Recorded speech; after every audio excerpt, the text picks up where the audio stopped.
Hello guys, রেশু কিচেনে সবাইকে স্বাগতম। আজকে আমি নতুন একটি রেসিপি নিয়ে এসেছি আপনাদের সামনে। বেগুন দিয়ে আমি আজকে আপনাদের বেগুনি বানিয়ে দেখাবো। খুব কম সময়ে এবং সহজভাবে বাড়িতে কিভাবে বেগুনি বানাবেন দেখে নিন। এই বেগুনি বানানো খুবই সোজা এবং সহজ। তো প্রথমে দুটো আমি বেগুন নিয়েছি। বেগুনগুলো ধোয়ার পরে এভাবে আমি গোল গোল করে কেটে নেব। একদম বেশি মোটাও করতে যাব না, বেশি পাতলাও করতে যাব না, মিডিয়াম সাইজের করে গোল গোল করে কেটে নেবেন আপনারা। গোল গোল করে কাটলে দেখতে খুবই সুন্দর লাগে। তো আমি গোল করে কেটে নিচ্ছি। বন্ধুরা, নতুন হয়ে থাকলে চ্যানেলটি সাবস্ক্রাইব করে দেবেন এবং পাশে থাকা বেল আইকনটি অবশ্যই ক্লিক করে দেবেন। আর হ্যাঁ, নতুন নতুন যদি কোনো রেসিপি দেখতে চান অবশ্যই কমেন্ট করে জানাবেন, আমি অবশ্যই চেষ্টা করব।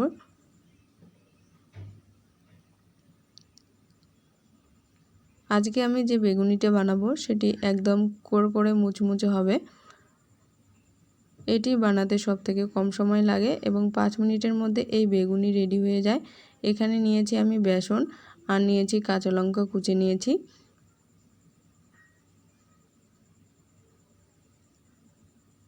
আপনারা পরিমাণ মতো বেসন নিয়ে নেবেন আর যেরকম ঝাল খান সেরকম নেবেন। এখানে আমি দিয়ে দিচ্ছি হাফ চামচ কাশ্মীরি লঙ্কার গুঁড়ো, 1 চামচ হলুদ গুঁড়ো আর হাফ চামচ জিরে গুঁড়ো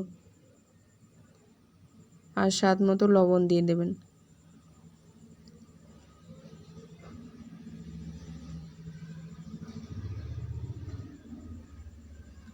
দেওয়ার পরে জল দিয়ে ভালোভাবে মেখে নেবেন।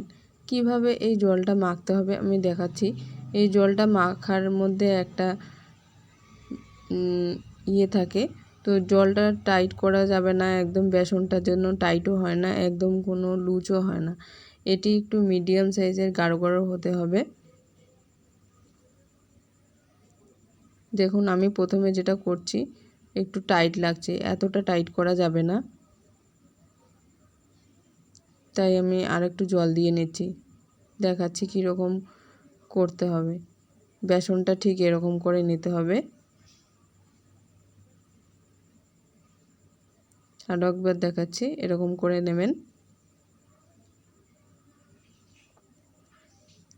এরপর আমি কড়া বসিয়ে দিলাম, দিয়ে দিলাম তেল, সর্ষের তেল।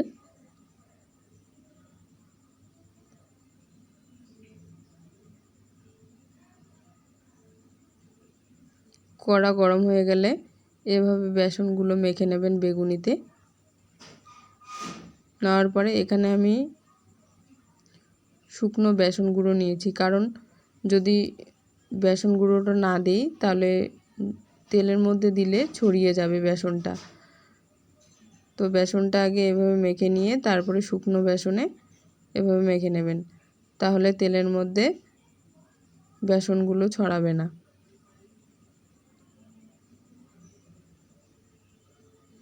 দেখতেই পাচ্ছেন আমাদের বেগুনি একদম রেডি, একদম খুব সুন্দর হয়েছে এবং খুবই টেস্ট হয়েছে। আপনারা অবশ্যই একবার এই রেসিপিটা ট্রাই করবেন। এটি খুব কম সময়ে আপনারা বাড়িতে বানাতে পারবেন।